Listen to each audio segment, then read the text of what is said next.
This is the kitchen of our friend Crystal in Bowling Green, Kentucky. That's Crystal. Hi!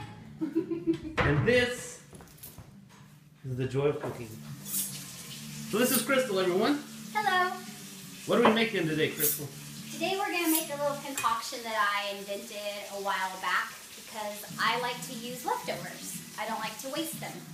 And since I'm a New Mexico girl, anything I can stick chorizo in, I'm going to stick chorizo in. However, I'm very limited in Kentucky. Notice the title of the chorizo, old folks. Okay, that's about as wide as it gets. However, Esta Buena is up in the corner just to fool all of those that think they might, right, be looking for some type of real authentic Mexican chorizo. So we're gonna do a lot so that we can actually try to make this taste like the chorizo that I am used to and blessed to have had tasted before. So we have all of our ingredients lined up that we're going to add so that this can taste somewhat authentic. And then over here is mostly all of our fresh stuff, except for brown rice. I always have brown rice in my fridge, and this is a great way to use up old brown rice. So we're gonna do like a southwestern chorizo fried rice with, in true Las Cruces style, an egg on top. Oh, very good.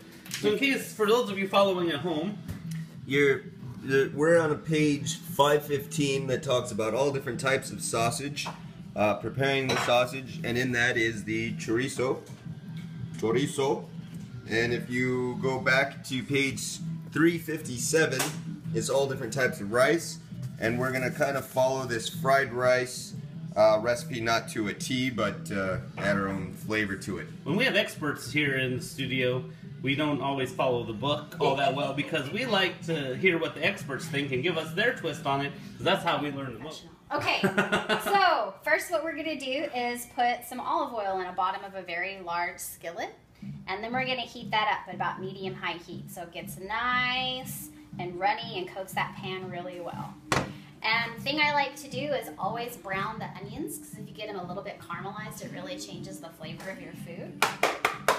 And I like to use sweet Vidalia onions, again, probably because I'm a New Mexico girl and we specialize in that kind of crop. So, sweet Vidalia onions. Can you get them at the store here in Bowling Green, Kentucky? They get imported everywhere, and there are a lot of farmers now that have started just growing the really sweet yellow onion. So a sweet yellow onion is just a generic version of a Vidalia, so those work really well. Okay, and then I like to turn up the heat to almost high so that you can really start getting those onions to sizzle, and we'll cook them until they're transparent and a little bit brown. So while they're cooking, this is a good time to actually start cutting up some of your other ingredients. So what we'll do is we'll get Johnny, our favorite bass player. I've been given a black belted apron. Yes, he's. Whoa! I'm not sure quite what to do with my beard, but I might have to do something like this to keep my hair out of the food. Or to tuck it in the V-neck. I've got lots of yeah. We could clippy it too if you want to get real cool. That's a little trick I learned from Hal Bramble. Hal the man in Rolla, Missouri. All right, so with our interestingly shaped vegetable, we're going to allow Johnny, That's awesome. who is our black belt for the day, to grab the knife and show us how it's done. All right, ready? So I've cut the tips off this yellow squash.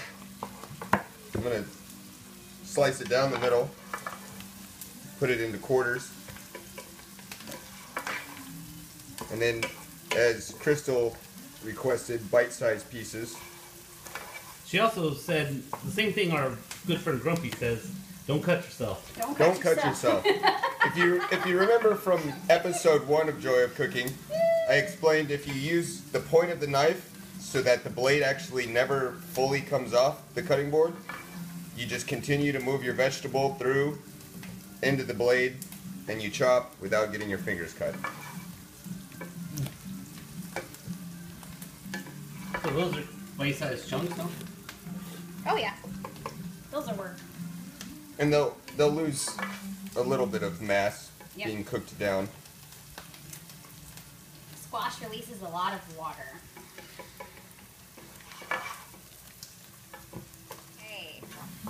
So if you look at these onions, you can notice that they're really picking up a nice brown color. And that really brings out the flavor in these sweet onions. So I'm going to turn the heat down. And then I'm going to cut this sausage roll in half so that I can just squeeze it out on both ends. So I'm going to take the heat off so the onions will stop cooking. Get another knife. Look how that chopping's going. Coming along swimmingly.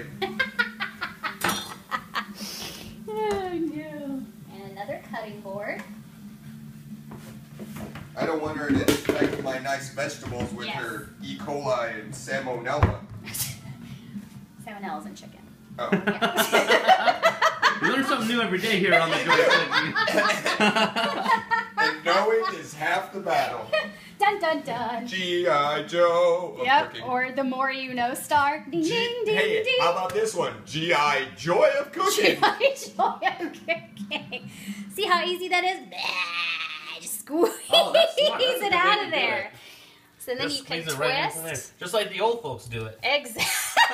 Unless they have arthritis. That's right. Then it's not esta buena. No está bueno. No esta buena. We highly We apologize to recommend. all the old people with arthritis. We Right? do not mean to. No. We highly recommend when you're cooking a morning or even lunch meal to be just caffeinated enough, dosed to effect, so as not to be overly shaky but proficient. Yeah, this is early for us shooting these. Oh, no. Early for class. It's Early the for crack. class. It's about the crack of noon. Yeah, it's about noon. It's 12:16. That's how early it is. It's brunch. Oh, no. All right. So then I like to, with the spatula type tool, just really break up the chorizo because you want it to be nice and fine so that it really mixes well with your rice and your vegetables. Once I get it chopped up fine, I'll start adding all of the seasonings so we can make it taste like real chorizo Awesome. instead of So everyone around the Gringo world is going to chorizo. know how to make every chorizo tastes like New Mexican. It's going to take a lot of red chili.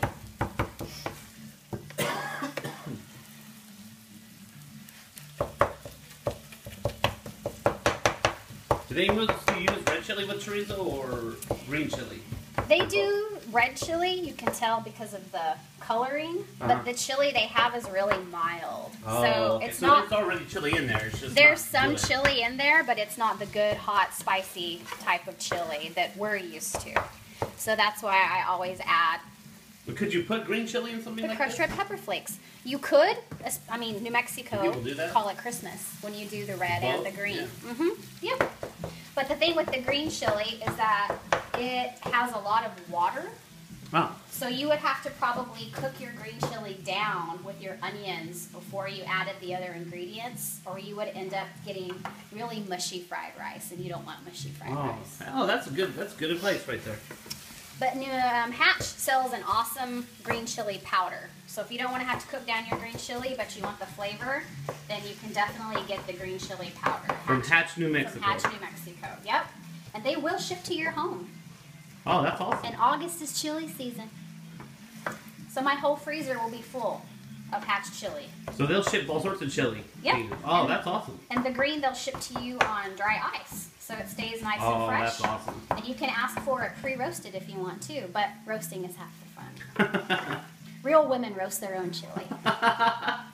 We need to get you an apron that says that. Yes, I need an apron that says We need that. to make that. Yes. A next to the tracks apron. Mm-hmm. Definitely. With my fake guns on the side. Yeah, that would be awesome. A pocket for a real gun in case Oh, you heck need yeah. it. Well, you know me. In case you're cooking in dangerous situations. Yes. Maybe cocina regulator. Right. Oh, no. Yep. That's kitchen for you. Non-Spanish for you speakers. Anglos. Oh, no. All right. So this is looking nice and diced up, nice and fine. So we're going to turn up the heat because we like our chorizo a little bit browned. And since it's still a little bit undercooked, I'm going to start adding the spices. Because when you start it'll cook adding into spice, when things are undercooked, you have to actually use less. And then it cooks into the meat. So we're going to sprinkle some oregano on there. That is real oregano. don't think it's anything else. No, that's no. oregano. No, that's real oregano. Not when people say, "Oh no, this is oregano in this plastic bag, officer." Is that the red chili? These are the red chili flakes, yeah. So that's going to give us the nice New Mexico heat. Things are getting spicy for the chorizo. And this is Tones. Tones? Yep. Now we're adding granulated garlic. What I love about granulated garlic is it has kind of a really nice sweet flavor to it. Oh. As opposed to like chopped garlic or Yep. other kinds of garlic. Yep. So I'm going to mix that in there. Could you get like garlic cloves? Is that what they're called? Yeah, Cloves? you definitely could. Put that in there? How would you do that? I chop it up real would dice it really fine, and then I would probably wait a while to add it because garlic can definitely overcook, and then it gets really chewy, Oh, okay. and the flavor completely changes. But with the granulated garlic, you can add it earlier. Yeah. That's all. Let's see, instead of that sea salt, I'm going to do fresh out of the lovely grinder because I just love the flavor better of a fresh ground sea salt. At least this sea salt's been sitting pre-ground for a while. Huh? It has, yeah, so I'm deciding to go fresh. Fresher is always better. I think I can speak for everyone when I say I love cumin. Oh, yeah. It's great. Cumin You know, potato. is a staple in New Mexico cooking. See, you even see the nice little translation here. Yes. Comino molido. I'm still missing the esta buena quote here. But This is not está buena. no, I guess not. Unless you're using Johnny's phrase to. Then maybe it's muy esta buena. Muy esta buena. So now we're going to sprinkle some of that in there. And this is your seasoning that you'll often find in things like pozole. So if you like those types of flavors, then cumin is a great way to add some New Mexican spice to your cooking. Now we're going to mix that up in there. Okay, get your nose over and tell me how you think it smells. That's a great way to determine. Oh yeah, that smells awesome. Okay. What do you think, John? You want to give it a sniff? Watch your beard. Watch your beard. Oh, that is very nice. Uh-huh. Está buena. Smells like home. Can you guys smell that? The eye smell is still not. Smell-o-vision. We're working on Figure that it out. patent pending. All right. So now we're going to throw in the squash.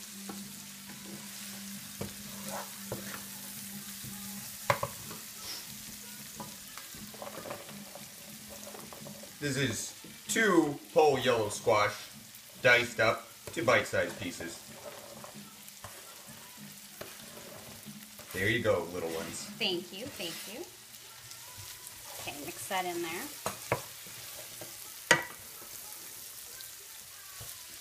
Now see that nice red coating? That's a lot of the oil from the chorizo and some of the red chili.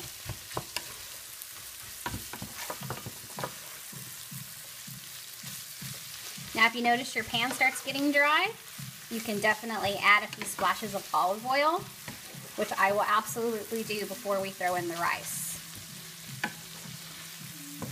How do you tell it's getting dry? Just if there's not like oil When on you the start bottom? moving around, yeah, you start really having to scrape the bottoms. Oh, okay.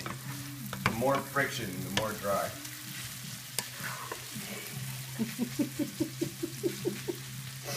What other joys of books have you been reading? I believe it was 50 Shades of... Yeah, 50 Shades of Chorizo. Uh-huh, yeah. Uh-huh. Hey, there's all types of sausage in that book. Yeah, I bet there is. And all kinds of tips on how to handle said sausage. Yes, yes. This one's going to be PG-13. Okay. Then Earmuffs. If Todd's- Family Guy can get away with it, that's true. we sure should be able to. Oh yeah. We're the Family Guy of cooking shows. I believe Rolling Stone called us. Oh, man.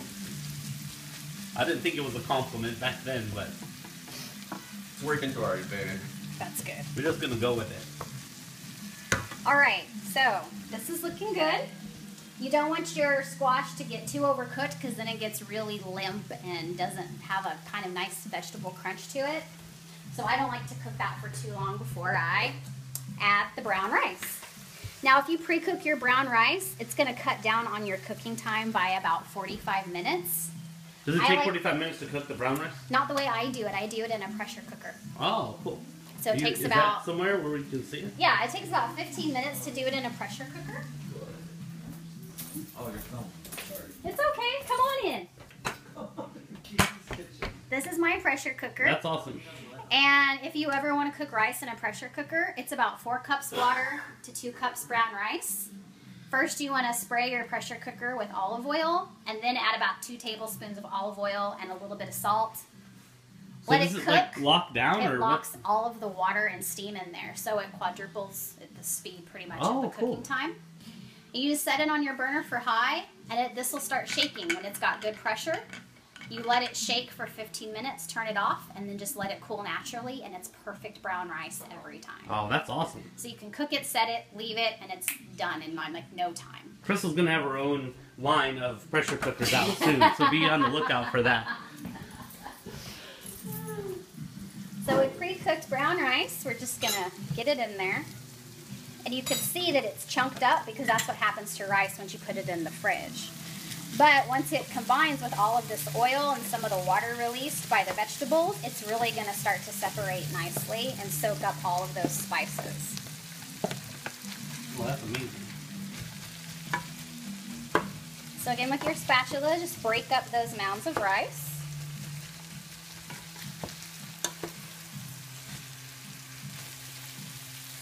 Whoop! Don't be scared of messes. It's gonna happen. See? We're flinging rice. Making a mess while you're cooking just means you love it. Yeah.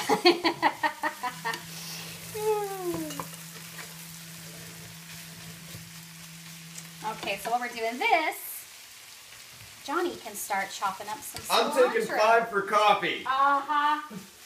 No one gets 5 break minutes. No 5 minutes in my kitchen. As soon as you throw on that apron, it means business. So we tasted the chorizo, and what did we find out, Crystal? What does it need? We found out that it needs a little bit more salt. And I try to be pretty low on salt when I'm cooking with chorizo because it's already a pretty high salted type of a sausage.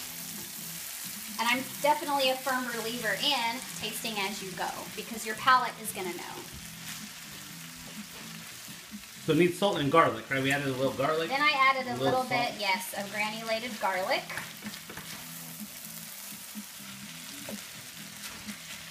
We don't use the word granulated enough, don't you think? It's such a classy word. Can we try to put that into our That can be vernacular the a word little of bit the day. If this were Pee-wee's Playhouse, that would make you scream every time we use the word more? granulated. We should do a Pee-wee's Playhouse episode of this. should. We should get Paul Rubin to cook and see. Oh, wow.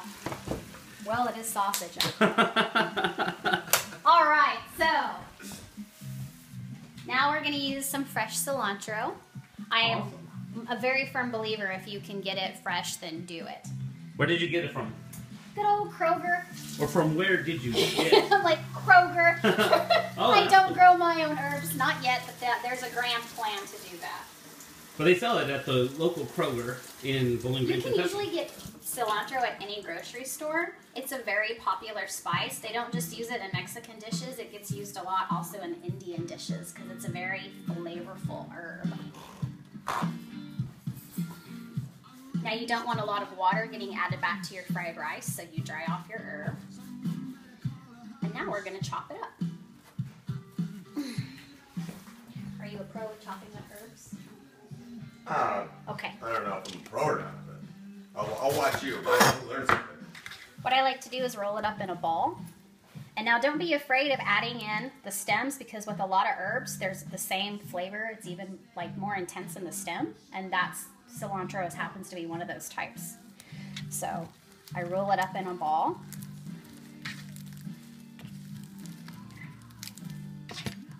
And then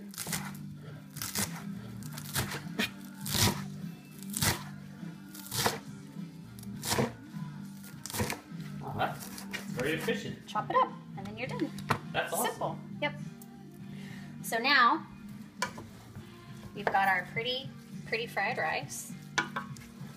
Our herbs are nice and chopped up. So on this hot place of my burner, I'm gonna bust out with the flat top. And this is what we'll make our eggs on.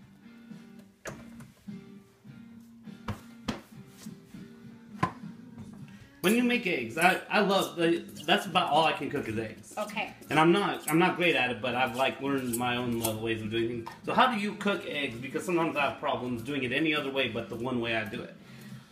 What, you put it on like medium heat? I do. Well, I'm gonna pump it up a little bit. I just don't want my olive oil to get too hot. Oh. So you use olive oil. I do. First of all. That is a neat contraption. I just pour whatever's around in it. Gotcha. And hope it makes it not stick.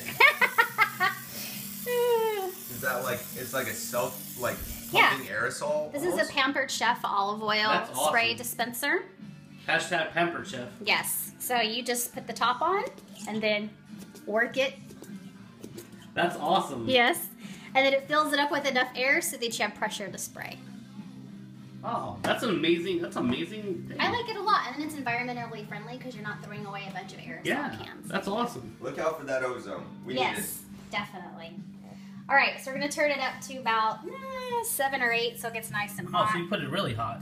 Because I like the bottom of my eggs kind of crispy with a little bit of a runny yolk. Okay. So it just kind of depends on how you like your eggs.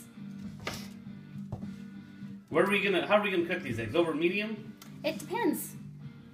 How do you guys like your eggs? Well, over medium is the trickiest way to cook eggs. Yeah. So if we can try that, Okay, it would we be can try awesome. it. Sure. Then we can learn something. Okay. But that's how we usually order our eggs too. So. Over medium? Yeah, but when we cook eggs, it's over like whatever it happens to be when it comes out of the pan. Usually over hard, the way I cook them, just because I don't know how to keep the yolk runny. Yeah. Johnny is pretty good over easy. Over medium's it's tricky. It is tricky. Yeah. It's tricky because at most restaurants we go to and order them, they don't get it right. Gotcha. We'll see what I can do. Okay.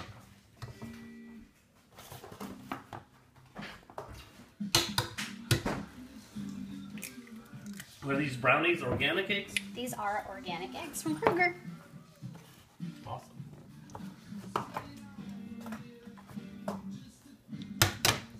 That's cool. It has a little egg cracker on the. That's what I've turned it into. That works great.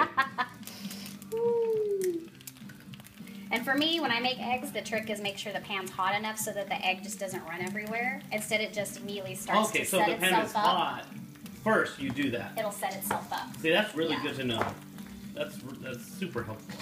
And then I don't even put stuff in the same order. I just kind of put it all in and like heat it. I guess I put the eggs in sometimes before I even turn the heat on. okay, yeah. So that's probably a problem. So that is a problem because you want your eggs. You don't want just to have one full pan of a big egg Yeah, to run that's what everywhere. happens. You want it to set up as soon as it possibly can. And if I cook more than one at a time, they'd all run together, and I just cut them at the end. Yes. So So this like way, now. see, you can separate them because they're not going to run into one another. You put some pepper on them? Yep, I do the fresh ground sea salt and then a couple of turns of fresh pepper. How do you know when it's ready to flip? You watch for these bubbles to start forming and popping, almost like On a the pancake. edges? Yep. Okay. And then I like to watch this section right here. Once it starts to turn more white, that's when I like to flip it. Okay, because it Yeah. means it's getting... It's starting to cook, yeah, towards that yolk. See how this one's really this is pretty clear, but over here you can't really see much transparency. Okay, yeah. Yeah, That means that one's readier to flip. pretty much ready to flip. And I do a lot of shimmying because the eggs are touchy, and then we just pop it over. Whoop. Without breaking the yolk. See, there it goes. Yeah, it Sad happened. days. That But one was perfect though. we can still get it to cook to medium. See, it's not all, you can see it's like it's puffed Yeah. out still, so just a little Still bit got reached your out. little ball of goodness. Yeah. So now we'll set up a plate.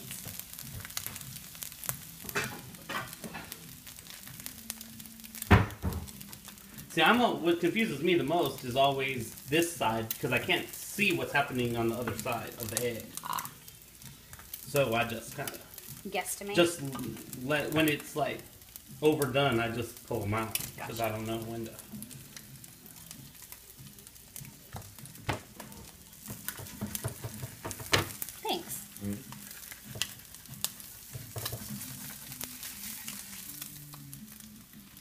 see, that's perfect. Isn't it pretty? Yeah. It's not too runny. You can tell that. Yeah, you want just a little bit of yolk cooked. It isn't like. Oh, that's amazing. And then you're gonna throw your fresh cilantro on top. And a really good tip for cooking is you kind of want a sweet, a salty, and almost like an acidity, and then some fat. So we've already got the fat with the lovely chorizo and our eggs. We've already added the salt. And we got a little bit of sweet because of our Vidalia onions and the garlic. So now we're gonna get a little bit of lime on top of this and it'll be all done. Oh, perfect. Let's have Christian be the first one to taste this. Since he's opted out of every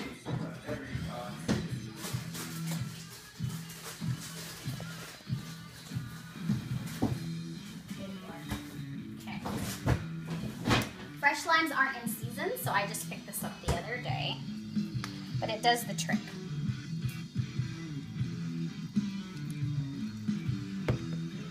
And then for some color, because I like my food to be colorful.